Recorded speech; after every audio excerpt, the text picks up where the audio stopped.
সেই দেশনালা আপনারা দেখতে পাচ্ছেন, সেই দেশনালা কিছুদিন আগে এই দেশনালাতেই মাছ ধরা হয়েছিল, প্রচুর চুনা মাছ পাওয়া গিয়েছিল এবং সেই দেশনালা এই কয়েক ঘন্টার বৃষ্টিতে দেখুন কতটা জলমগ্ন, পুরো ভরে উঠেছে, ফুলে উঠেছে।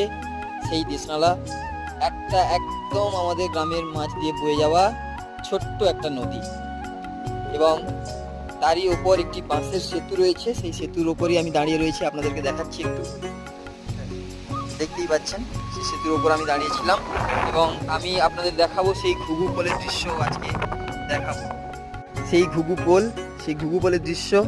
দেখুন জল কিভাবে ভরে উঠেছে, কিভাবে এই ছোট্ট নালা ফুলে উঠেছে এই কয়েক ঘন্টার বৃষ্টিতে। আমাদের সেই ছোট্ট ঘুঘু পোল, সেই দেশ নালার উপরে অবস্থিত সেই ছোট্ট ঘুঘু পোল, এক সময়কার ছোট্ট ড্যাম।